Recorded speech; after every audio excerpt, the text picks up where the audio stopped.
Welcome to episode 2 of the Computer Business Marketing Show. Today's show is brought to you by TechSite Builder. TechSite Builder is a hosted website builder that allows you to quickly and easily get a clean and professional website up and running for your computer or tech-focused business. Save time and frustration with TechSite Builder. Learn more at techsitebuilder.com. And also by the DC Unconvention 2017, the second annual conference for IT business owners. Learn from fellow techs and business owners, get business strategies that work in the real world, and discover new tech. Learn more at unconvention.io. On today's show, we have guest David Sims on to talk about marketing your technology compliance services, things like HIPAA, PCI, and FINRA. How do you find clients that need these type of services, and how do you get them to buy in to the need to be compliant? Also, Paco recaps the Channel Pro event he attended, and I talk about the new email marketing platform that I'm using. Stick around for all that and so much more, starting right now.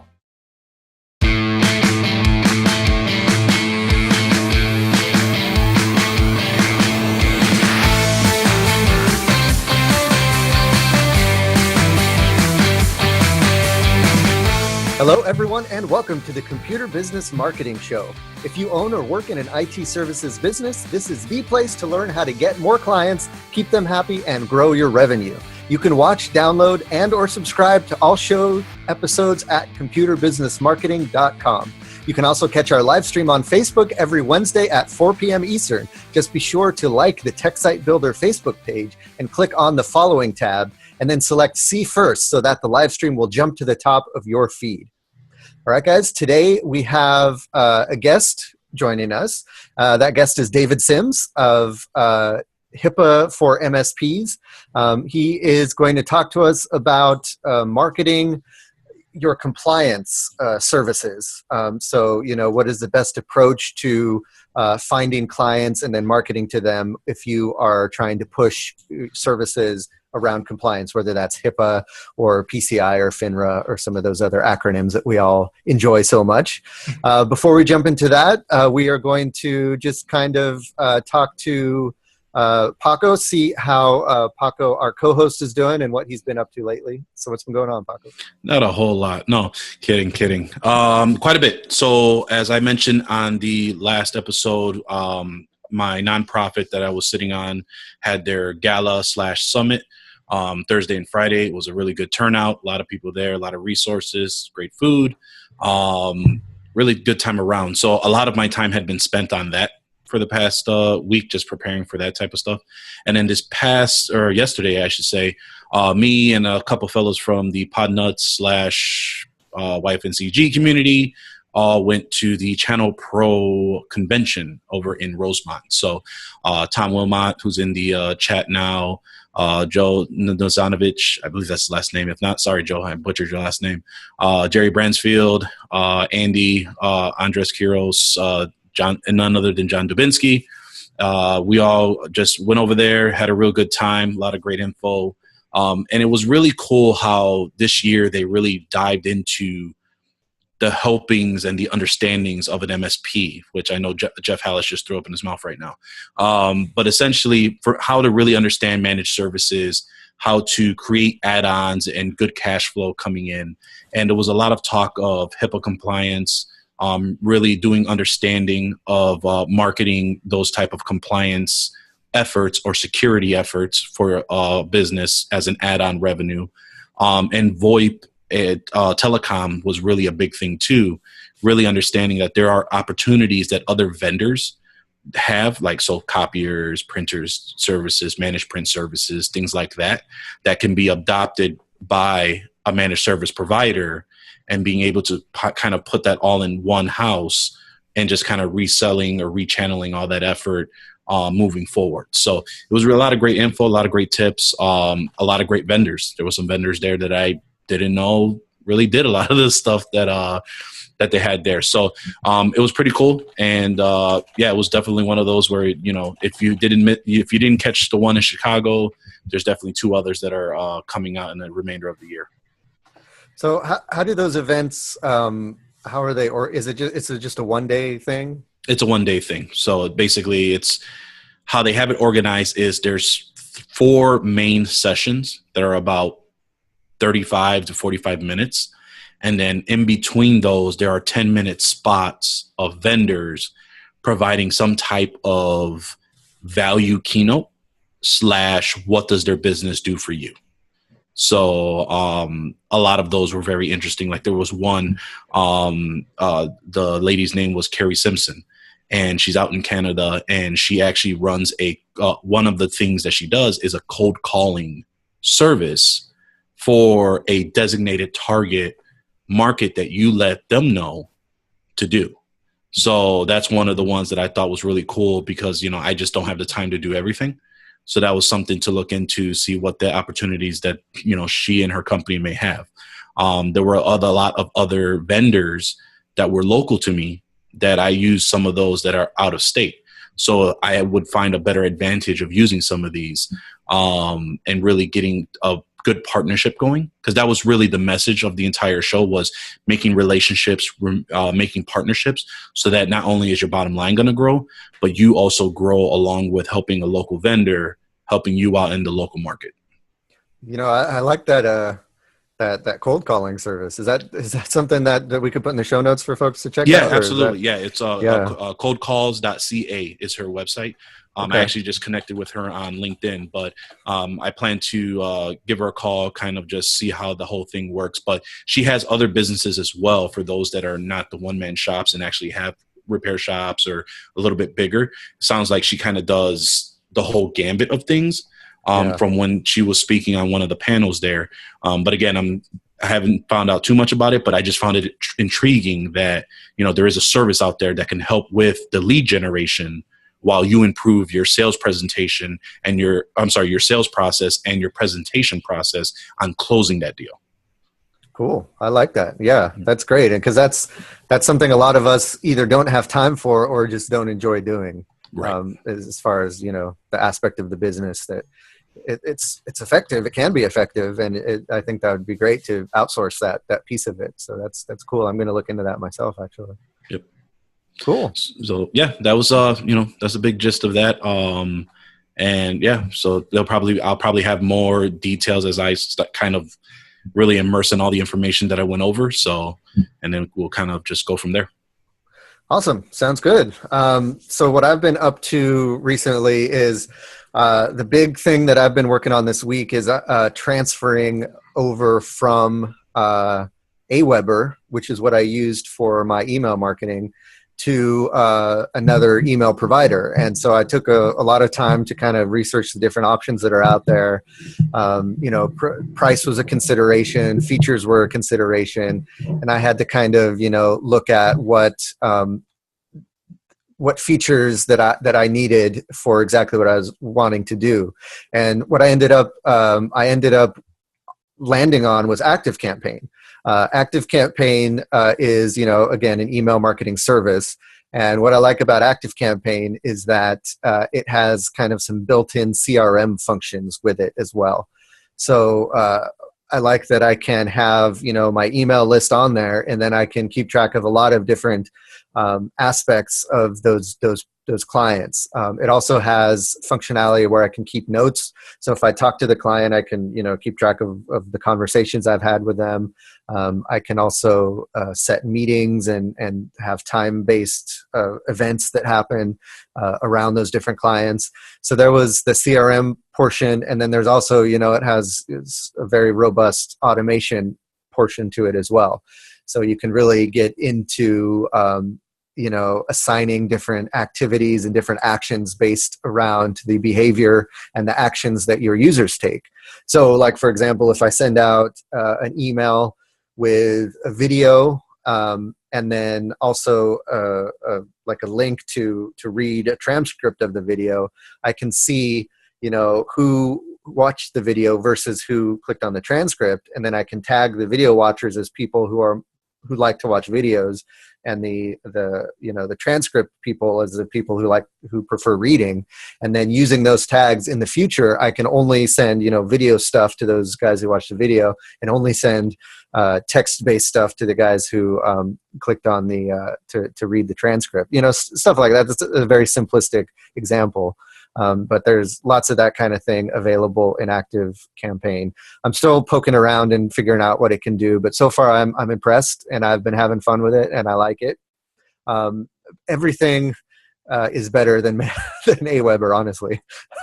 The automation part is better. The client listing is better. Even the templates you can make for your emails, that's a little bit better. So, I love Aweber. It did the job for me for a long time, but I've definitely outgrown that, and an Active Campaign seems to be a good step up.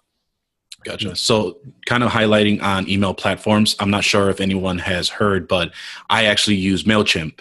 And for those of you who use MailChimp as well, their automation rules and triggers and workflow at one point was on their paid platform. And they actually announced a couple of days ago that it's now introduced into the free plan, or the up to 2,000 subscribers at no charge plan. So saw that a couple days ago. So I don't know how, for any of those who are using MailChimp. For me, I thought that was a great feature that they did, because I don't really take much concentration on email marketing. I try to, but with so many avenues that my attention can go to, that kind of fell on the bottom of my radar. But with this being available, this helps out with a lot of the triggers and tripwire campaigns that I can develop, and the automation being included is going to really help out. So for those who are basically on that platform, if you haven't heard, check out, they have a recent blog post, I believe, over on their site, and just something to take advantage of as well for email marketing. Yeah, man, MailChimp is killing it. I was reading an article earlier today, actually, about the state of email marketing in 2017. And it's, I forget who put out the article, but they gathered data from a bunch of different sources. And MailChimp is definitely the dominant email marketing platform, like by a long shot. And they attribute that to the fact that they had this free tier for so long. And it was a very powerful tier, and you could do a lot on it. And, up to a certain amount of subscribers, you could pretty much do anything you could on the paid version. And so with them releasing the automation to the free tier as well, I think they're just they're really going to, take it away as far as being the dominant player in email marketing. Yeah, I think they're, and not to be a love fest for MailChimp, but essentially, they really show that they care about their customers, whether they're on the paid platform or if they're on their, free / up to 2,000 subscribers at no charge plan. They even, I think one Christmas, they sent me a pair of socks with their logo on it. To actually send a physical item to a client that's not giving them a dime provides my loyalty to them. But also in the future, if once my needs grow, I definitely will be paying for their services as well. But I actually got something in the works. I'm hoping to have somebody from MailChimp hopefully on the show. I've actually reached out to their marketing. I forgot, was it their director of marketing who we connected. So hopefully I can get somebody to kind of represent and give a little bit more detail on email marketing for us. Hey, David, who do you use for email? I use GetResponse. Okay. But I did get something from MailChimp. They sent me a little monkey figurine one time. Oh, nice. Yeah. Oh man, what do I got to do to get a swag from MailChimp? I used them briefly, like way back in the day. So I think I'm on their list somehow, but I don't know. Okay, cool. All right. So let's go ahead, and before we jump into the feature topic, then let's go ahead and give a shout out to our first sponsor. And the first sponsor for the Computer Business Marketing Show is TechSite Builder. TechSite Builder is the platform that you can use to create a website for your computer business quickly and easily. Get it up and running fast, make sure it's effective, and we really try to make sure that the effort is minimal on your part. Full disclosure, it is my company, and it is a service that I work on and that I've built over the last few years. Something we just rolled out to TechSite Builder actually this week is a visual drag and drop page builder. So that's just still kind of trying to focus on making it easy for you to build the type of website that you want to.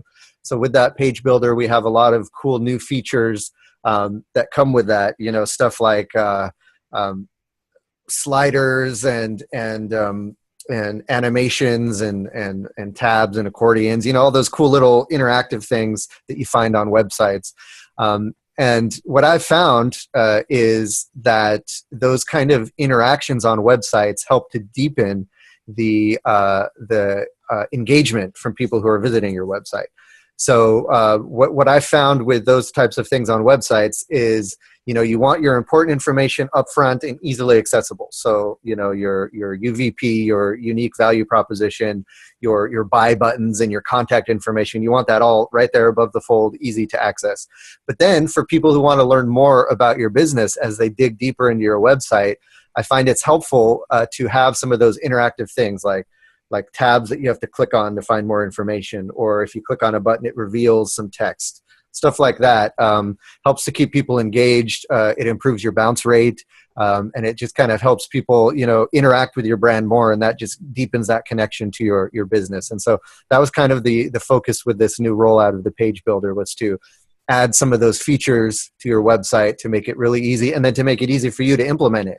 So you can drag and drop stuff, on the front end of your website. So it's kind of a what you see is what you get. Which is a big improvement over what it was before, which is you'd have to go to your dashboard to update your page and then go back to the front end to see those changes in real time. So that's kind of the example of some of the features we're rolling out in TechSite Builder, and we've got a bunch more that we're going to be rolling out here over the next few months. So definitely check that out. Head on over to TechSiteBuilder.com and sign up there. We have a 30-day money-back guarantee, so you can just try it out, see if it's for you. If not, no harm, no foul. But definitely just give it a shot if you're looking to improve your website and you want a quick, easy, and effective way to do so. All right, guys, let's jump into the featured topic. Featured topic today is with our guest, David Sims. We're going to be talking about compliance and we're just going to be talking about some of the best practices for how to market your compliance services. And most of the stuff we're going to be talking about really is great marketing for any type of service. So definitely something to check out, no matter the type of services you offer. But first of all, welcome, Dave, for being a guest on the show. How you doing? Thanks for having me. Awesome. First of all, I love the background. That's something that I complimented you on earlier, and that's something that Paco and I need to up our game with. We need to figure out our background situation. It's tough because I want a background that's interesting, that's not just the white kind of boring institutional background. At least y'all match. I mean, are you in the same room? Yes, it does give that effect. That's true. Oh yeah, no, I already have some ideas. All the prison walls look the same, right? Yeah, pretty much. Right. Oh, you didn't see the bars? Coming at you from correctional institution. IDOC. Yes. So before we jump into the compliance stuff, why don't you just kind of tell folks a little bit about your background and it's how a brick wall. How you got your professional background, and how you got started in IT, and then what led you in the route that you are today. Let's see. I won't go back to high school since you said that's a little far. But I think I did kind of what a lot of people do is, I'm doing IT work kind of on the side, and I'm thinking one day, hey, I'm pretty good at this stuff. I think I'll start a business. And so I think it's kind of how I jumped into it long ago. And we were doing IT work for pretty much anybody who would walk in the door, had a retail storefront. And then over the years, we've migrated away from doing residential. Now we're a managed services provider. We only do commercial, and since 2012, we really had a push toward healthcare and things that are compliance related, trying to come up with a way to differentiate ourselves in the market. Cool. And so that's going to kind of lead us into some of our discussions is how did you differentiate yourself in the market and start taking on those clients? First, before we jump into the marketing side, just kind of wanted to, as a basis of understanding, and for those folks who might be listening in who don't who haven't had experience in compliance. If you can just briefly kind of talk about what HIPAA is, and then maybe touch on what some of the other areas of compliance that folks might be delving into out there. Okay, sure. So for HIPAA, I mean, it's a big monster legislation, so I won't get into all the details or specifics of it at all. Right. Not even scratch the surface of it, but of course, as the name implies, it has to do with health insurance portability. Interesting thing is nobody remembers that part of it. When HIPAA first came around, it was all about people being able to take their insurance and move it, from one employer to the other.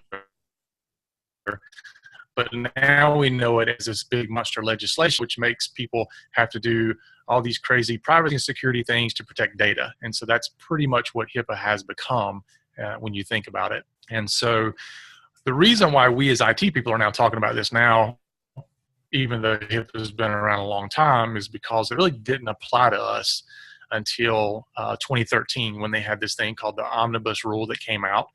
And it pretty much started saying, hey, if you're a person that touches that protected health information, then you're now going to have to abide by some of the same compliance and security rules that we now want also the healthcare industry to abide by. So at that point, IT people were going, oh my gosh, I've got to abide by this thing called HIPAA, and I don't really even know what it is and how to deal with it. And so that's kind of how I got involved in it. I actually had a client that handed me a thing one day and said, do you know anything about HIPAA? And I'm like, I know how to spell it. And they said, well, you're going to have to abide by this pretty soon, so you need to read up on it. And so, of course, when I went to read up on it, it was, I don't know, 600 or 700 pages of legalese, and I'm like, oh gosh, I'm in trouble. But fortunately, I was able to find a way to get through it, and in the process, since I couldn't find a way to train myself or find training out there that was specific for IT people, I decided to build it. After I went through all the hard work of figuring it all out, I built HIPAA for MSPs, and I've been doing that ever since, as well as my MSP work. Cool. Yeah, and we'll get into talk a little bit about the HIPAA for MSPs, because that's a cool service that you got going that can help other IT business owners with that part of their business. Let's talk a little bit about how, when you first got started with HIPAA, and for folks listening, if you're interested in getting started with offering those types of services, how did you start marketing your business, or maybe just finding the first initial few clients that you took on to see if that was something you wanted to do? Well, initially, I went to my current client base because, like a lot of MSPs, you already have people that are dealing with compliance, or they're already dealing with HIPAA.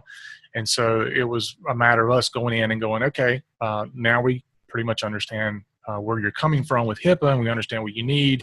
And so let's start talking about some of those things. And so that's how we initially got started. And then we also found in our area that there was a group of physicians that got together monthly, and they do training, because they have to have a certain amount of training every year that's documented to go toward their continuing education units. And so I came in and kind of partner with them in a way, so that I was able to kind of get in with the group. And of course, you can do things like sponsor the meetings and stuff like that. But what I really wanted to do is volunteer. So I volunteered with the group so that I could come in and, I set up the tables and help them, get the meetings ready and help them tear them down at the end. But the thing I had to get them to agree to was to let me just wear my shirt that had my logo on it. And I told them I wouldn't talk IT or anything unless somebody came to me. But it was a good way to get me out there and get me in front of people, and they would let me put my business cards out and stuff like that. So the longer I was around and the more I did, the more things they kind of started letting me do, even though initially they said, you can't do that. They started letting me have conversations proactively. And so that was a good way to get the name out there and grow my email list as well as my client list. Cool. Yeah, I think that's a great way to get initially set up in any business, really, in any niche, is to surround yourself with the type of people who are going to be using that service, and really kind of just get yourself established in those circles any way you can. Mm-hmm. So what are, as you've been growing that side of your business, what are some other ways you found that are good for marketing compliance, as far as avenues, whether it's, social media or cert PPC, or what have you tried? What have you found worked, as far as just like the type of advertising that works for that type of service? Well, I haven't tried the pay-per-click or some of these other more technology type marketing things, but what I have found, and everybody will tell you that word of mouth is always the best, and typically always the biggest bang for your buck. So what I did is I went around and started trying to find vendors who also were going to these same people that I wanted to have as a client. And I would take these vendors out to lunch and try to develop a relationship with them, so that when this vendor was maybe a drug rep and they're selling it into a doctor's office, and then somebody mentioned something about IT, or they noticed something IT related, that they could refer that person back to me. That could be anything from, drug rep, or an accountant that does a lot of work for medical or dental fields, lawyers, even people that, electricians, anybody that's coming into those same type of offices that are going to be selling services to, I try to develop a relationship with them so that it would give me a referral from somebody who's already a trusted vendor of theirs. Great. And then as far as, once you do get the ear of these folks, what have you found is good as far as the messaging? Like, do you say, hey, I'm a HIPAA compliance guy, or how do you kind of, talk about those services, especially to people who don't know that it's important? I think they do know that it's important. Sometimes they don't care that it's important. Everybody has this thing that I think I'm going to get me a shirt or something maybe one day, but it's called the "it won't happen to me" syndrome. It's a really huge epidemic. I'm sure that most of you have come in contact with it and seen it. So it's, we run into that all the time, where they know they should be doing something different. They know that they should be securing things better, but they will say things like, well, I don't have anything anybody would want anyway, so they're not going to try to hack me. They don't understand that there's not somebody that's actively trying to hack them. They're just throwing a wide net out there and seeing what they can catch. And if you're not smart enough, then they're going to get you. So I would say that some of the best things I have learned is that probably not what to say as much sometimes as what not to say. But what I found is if you go into a client and you start talking about compliance and HIPAA and all this kind of things, they're going to turn you off pretty quick, because they've heard it for a long time. They've ignored it for a long time. And some of them still don't even really realize that HIPAA is no longer voluntary. So they don't react to it very well, and sometimes not at all. So what they do react to a lot better, that I have found, is that when you start talking about privacy and security, securing your data, securing your systems, not only the systems, but also securing the employee element, or securing the human, as we call it. So you're looking at how can we train the employees, and how can we talk to them in a certain way that gets them to be proactive in how they deal with things like phishing attacks and links that they shouldn't be clicking on, and all this kind of stuff. So it's a much different conversation, and we seem to get a lot more engagement from that versus coming at them with, you're supposed to be doing this, and if you get audited, you're going to jail or getting fined or whatever. They pretty much understand that the chances of them getting just randomly audited are pretty slim. And that's the truth. It is slim. But the chance of them getting hacked or having a breach is really high. I would say pretty close to 100%. So that's what we found that works best. So that's a good point. So two things on that. So one, there was a lot of discussion going on where they were saying that trying to get stats, so trying to frame that conversation to the small business, sometimes is difficult. And there's different ways to frame that conversation. And one of them that they were stating was, if there was some type of stat on how many small businesses actually get hacked or breached, versus the bigger names like the Targets, the Home Depots, etc. And what it came to find out, one of the guys that were talking at Channel Pro yesterday on this very subject was a lot of small businesses, being that they're privately owned, don't reveal that information. So it's hard to gain the real number on how many this is really happening to prove to small businesses that say, well, I never heard of a small business really getting hacked, or it's not that wide of a spread of an epidemic that you're kind of explaining, things like that, which goes into my question.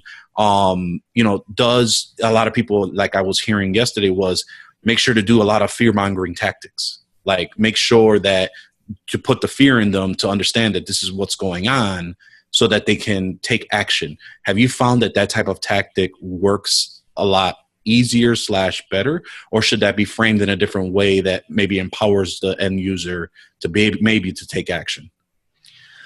Well, personally, I have not found that to be effective. And I think one of the reasons why it's not is because it's been overused in that particular market. So, if you kept telling somebody, every time you walk out the door, there's a chance you're going to get shot, and they, over the course of 10 years, they're walking out the door and not getting shot, you kind of don't really have a point anymore, even though they could walk out the door and get shot. It still could happen. But, and that's kind of the way it is within that particular vertical. Now, I'm not speaking for some of the other verticals, but what I have found is that a lot of times if you can give them some information, not necessarily statistics, but when you see something that has happened, especially if it's local, send them that news story, or send them the information where maybe a small office got hacked or had a breach, or OCR had a settlement of, a couple $100,000 because somebody had a laptop stolen out of the car. When you send them those things, to me, it weighs a lot heavier than saying 80% of businesses do this and 60% of businesses do that, because it goes back to that "it won't happen to me" thing. Right. Whereas if it's somebody that's a small business and they're reading about a small business that something happened to, it puts a face on it, and it really changes the dynamic of how they're reading the material and responding to it. Yeah, I agree. Because so go ahead. No, you go ahead. No, I was going to say, I think you're right. And I think what you really hit it where, even if you have your own personal stories, like I've had colleagues that are in the IT field that have had their clients breached, and they've been able to make an easier claim to whatever services needed to be sold, whatever needs to be taken care of or audited and to be brought up to compliance, because they can personally say that that's what happened, because that's one of their clients that it happened to them, so they could speak as an extension of themselves, and the conversation just flows a lot better. Mm-hmm. Yeah, you're right. And I've also found that the people who are scared, they're already scared. So fear mongering is not something you even have to do. The people that aren't scared, typically just fear mongering is not going to help. They're going to stand their ground. They're not going to really do much. I mean, I've seen some potential clients. They never became clients, but they were potential clients that I talked to, and they had a mess, an absolute mess, not just IT, but compliance and everything. If anybody would have walked in the door and audited them, the fines would have been massive. But when you bring that up to them, they're not interested, even though, and the funny thing is that they're doctors, which, you think being a medical practice, when you start talking about, an ounce of prevention is worth a pound of cure, it's the same thing that they preach. We're just doing it from an IT standpoint, but they don't want to hear it from us. Yeah. And a lot of times, a lot of them will just basically say, well, I'd rather pay the fine than actually being up to compliance, because being up to compliance may cost even more than paying the fine that they get hit, from my understanding as well. Doing the compliance work is a lot cheaper than the fine. Well, that's the rationale as far as what they're thinking. It's what I've heard as argument. Yeah. Yeah. And see, another thing they don't realize, and I do this sometimes in my email marketing, where I show that, if you have a breach, let's say you have a breach and you report it, because here's one thing that people have to remember is that reporting your breaches is on the honor system, so they have to be, they have to say, oh, we had a breach, we need to report it, and they have to do it. So there's not some way that, bells and whistles go off in OCR and HHS when a breach happens. So, but anyway, So let's say they report a breach, and it's, even if it's a small one, let's say it cost them $150,000 for a fine, which is actually pretty small for a HIPAA fine. And then let's say that the OCR puts on what's called a 3-year cap, or a corrective action plan. So what they're saying is, for 3 years, you're going to have to follow this corrective action plan, and we're going to be on your back the entire time, making sure you don't screw up. Imagine the amount of money that's going to cost them over that 3-year period versus that initial $150,000 fine. Not to mention the damage to your business, not to mention how much it's going to cost to notify all the people that were involved in the breach, not to mention the 1 year of credit monitoring you're going to have to do, and all these other things. So, after a while, the numbers start piling up, and then, you hear about these $1.5 million settlements. That's a small portion of what it's going to end up costing them in the long run. Gotcha. And then one thing that I also found out as well is, in the state of Illinois, not only do you have to let the boards know for the HIPAA compliance, but you also have to let the state attorney general know as well. Yeah. And that's a whole nother bag of cats that you have to kind of go through on that point as well. Yep, you're right. And that's something that's starting to happen more and more in other states. So what can happen is, when you have something like that, you could have the state attorney general come in and start doing another investigation. And in some cases, it becomes a criminal investigation. Mm-hmm. And so maybe not fear mongering, but at least, informing your clients that this can happen. And this is what would happen if, you are found to be in violation, and this is, the detriment that it could cause to your business. Mm-hmm. So not necessarily saying, it's going to hit you and it's going to suck and it's going to happen, but this is what could happen, and we're just informing you, and this is just part of our content marketing, and just letting you know. I'll tell you one thing I did for, I had a client that's a physical therapist, and they were like most clients, they did a little bit. They didn't do a lot. They did just a little bit. And it was hard for me to get them to kind of go to the next step. Come on, we need to get you a little bit more compliant. We need to have a path here. You don't have to be compliant the first day I walk in, but we need to have a plan to get you there. And so they kept kind of dragging their heels. And every time I saw anything in the news that came out about a physical therapy practice anywhere in the United States, whether it was hacking or stolen laptop or an employee did something crazy, anything I could find, every time I found it, I just forwarded them the link to that article. And after about 3 or 4 of those articles, they called me and said, all right, we got to do something now. And it was because, no longer could they say this won't happen to me, because they were seeing pretty much the same type of practice they were in, the same size and everything, having those problems. And so, when you talk about, the hospital systems having a breach and all that, that's not the same, because you're not dealing with the same size of company and all that. So, when you put it in their backyard like that, it makes makes it stick a lot more. Yeah, that makes sense. Cool. So how are things going at HIPAA for MSPs? What's new over there? What's new? Well, the good thing about compliance is it doesn't change a lot. But there are changes that do come out, and just recently got back from what's called the HIMSS conference, HIMSS 17 conference. I should know what the acronym is, but it escapes me at the moment. But it's Health Information Management. I don't know. Anyway, so we just got back from this huge conference, and there was a lot of talk about some of the changes that are coming down this year, next year.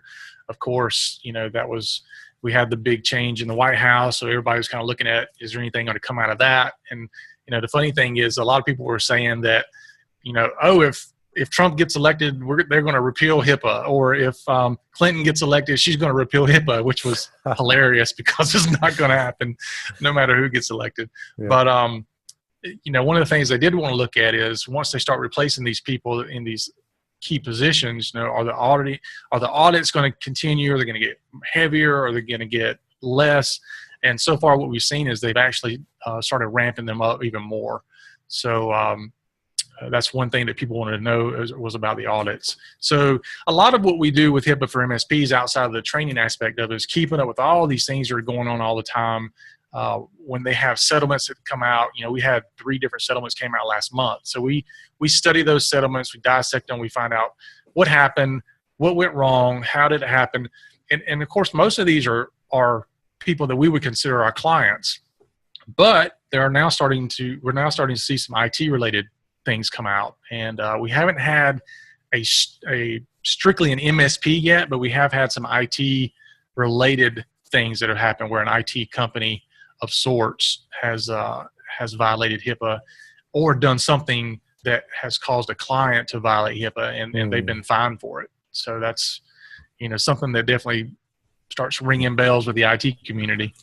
Yeah, for sure. So if that just rung someone's bell, how could they find out more information about HIPAA for MSPs? Well, we have this website, this crazy name is HIPAAforMSPs.com. Who'd have thought? But just go to HIPAAforMSPs.com, and we have, of course, it's probably not as good as MailChimp, but we do have a free tier there that you can sign up for, and then we have some paid ones depending on the level of interest and everything. And there again, we don't do the fear mongering, even though I could say, hey, if you're an IT company and you're dealing with HIPAA compliance and you're not doing things right, then they can come after you and fine you just like they can their clients. As true as it may be, we don't say it too much. Right, you don't beat them over the head with it. No, we don't yet. But so I see in the Facebook chat here that John Reed asked a question about, do they do random audits? And the answer to that is yes, they do random audits, although most of the audits they do are due to a breach notification or things like that. They have to do audits when there's certain levels of breaches, but they do random audits. They do. Is that right? They do random audits. As a matter of fact, this year was the first year they did random audits on what's called business associates and not just covered entities. So if you're not aware of what that is, a covered entity in general would be the people that are your clients. They're the ones that have the protected health information. They're the doctor's offices and the hospitals and all that. The business associates are those like IT vendors who are doing the work with those people who maintain those systems that have the protected health information, or maybe you're doing the backups on the data, things like that. So you have to either create it, maintain it, transfer it, something like that. In most cases, if you're an IT vendor, you have direct access to that data or the systems that house that data. And so that makes you a business associate by definition. And so the liability falls on our head. There you go. Yeah, all good stuff to know. And you can get all that and more in the community and the info that's there at HIPAA for MSPs. And also you have the podcast. What's the podcast? Podcast is helpmewithhipaa.com. And the podcast is, it's related to HIPAA for MSPs, but it's also a little different in that we don't talk a lot of IT stuff. And the podcast is really more overall for any compliance officer. So whether you're a compliance officer in an IT company or you're a compliance officer in a family practice, we try to just cover everything. And the cool thing about it is, here's your free marketing tip. If you want information to send to your clients, then sending them our links to our podcast is a good way to get them to listen and understand what you're trying to tell them, because we do cover all these things, and we do talk about the breaches, and we talk about the fines and all this other kind of stuff. So if you want something that backs up what you're trying to tell them, it's a great marketing tool just to send them that podcast every Friday and get them to listen to it. Cool. Awesome. Well, thanks for the great information today. A lot of good stuff to chew on, a lot of good resources to check out if folks haven't checked those out yet. Thanks for being on the second episode of the Computer Business Marketing Show. Yes. You're our inaugural guest, or first guest, whatever the word is for that. So we appreciate that, and we appreciate the cool background that's going to get us to up our game in that department. Sets the bar for us to get to. You shouldn't let guests have a better background. I know. It's just so embarrassing.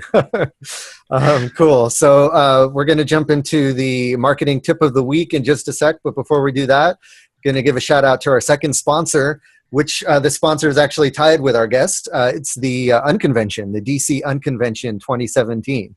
So this is the convention this year that you need to go to if you are an IT services business and you are looking to network with your peers, like-minded folks, and really just have a very interactive type of event where you can come and talk with business owners. Everyone who's speaking at this event, there's no marketing gurus or motivational speakers or folks who don't know what we're going through. All of the speakers and all of the facilitators at this event are computer business owners just like you. They're folks who have focused on different niches or have had successes in different places.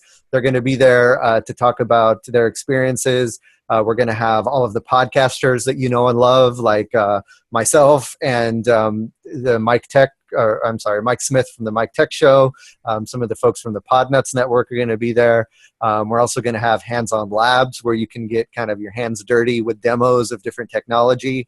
We're going to have breakout groups where we talk about things like marketing and those sorts of things. So you can it's really just all about interaction and networking. Another cool thing is all of our sponsors of the Unconvention are also going to be present, and they're going to be available to talk to you about their products. So right now, our big sponsor is Malwarebytes. So they're going to have the reps there from Malwarebytes to talk to you about their product. You can ask them questions. You can, ask them some of the stuff that you haven't been able to get a straight answer from support, that kind of thing. They're also going to be there to give you some hands-on demo of the product. And they're going to be there the whole weekend. So it's going to be a very cool kind of way to mix it up with folks. And our own David Sims is going to be there. He's going to be heading up one of the work groups and one of the labs. And so we're still kind of trying to figure out exactly what those are going to be about. But, we have him there to speak on compliance and to speak on marketing. David's doing a lot of exciting things around video marketing and that sort of stuff. So he's going to be on hand to answer your questions and to facilitate those things. So we're really excited about it. It is, let's see here, let me bring up the info. It is September 16th and 17th. Tickets are still available. So head on over to unconvention.io. We're limiting it to the first 100 people. So we definitely don't want this to be a huge thing. The place that we're having this at is a co-working space, and it's, it only has capacity for so many people. So we want to make sure that we have a comfortable group there. So we're limiting the tickets at 100. So definitely get there and get your tickets soon if you're planning on coming. If you're on the East Coast, definitely hope to see you there. It's only really a short drive or train ride away, and we'd love to see you there again. So that is the Unconvention. It's being hosted by Instant House Call and Tech Site Builder, and again, we'd love to see you there in September. All right, so the computer business marketing tip of the week for this episode is something that Paco has for us. What do you have? Yep.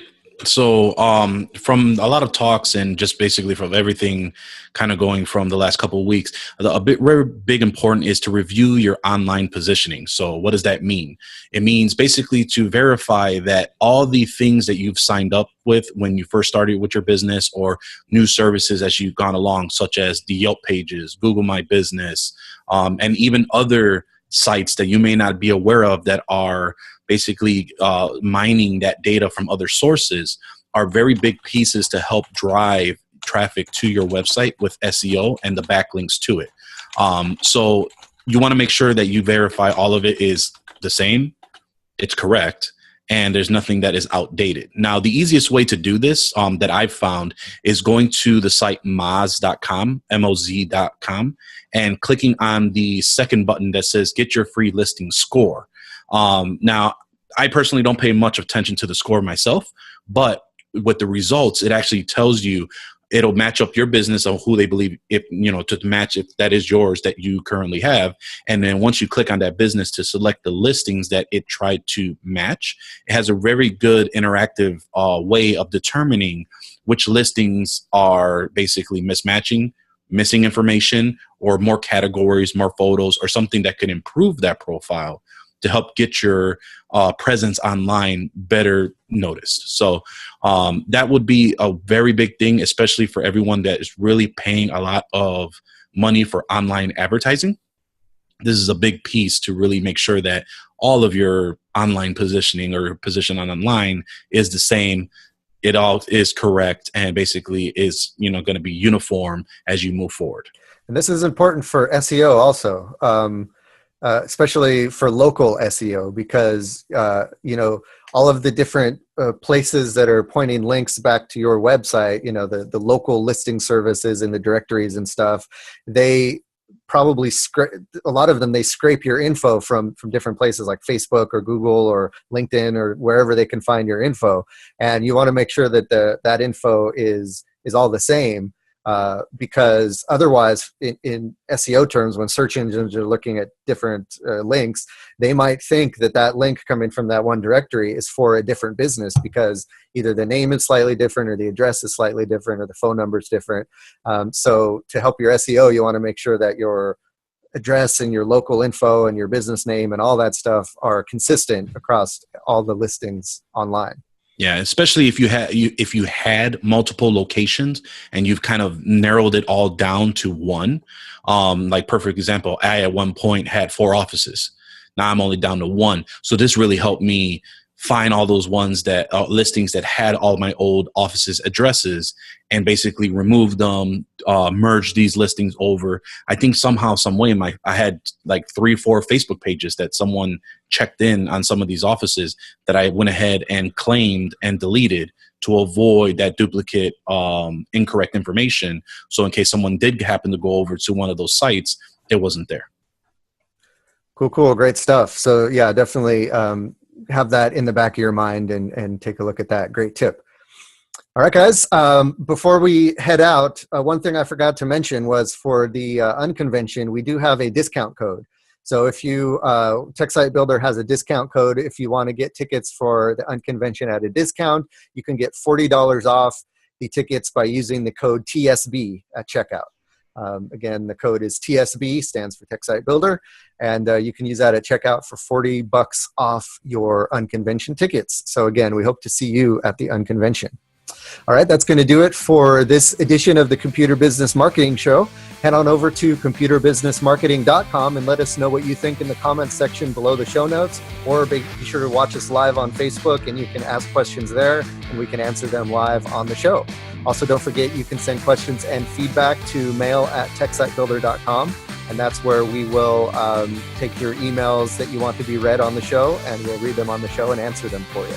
Yep. And if you guys listen to the podcast on iTunes or Stitcher, be sure to give us a shout out and leave a review. We love to hear your feedback, and every comment helps so that the podcast can be found by others out there. And finally, don't forget to check out our sponsors, the DC Unconvention and TechSite Builder. Thank you for checking out the Computer Business Marketing Show. This is Matthew Rodella. And this is Paco LeBron. Saying here's to your success.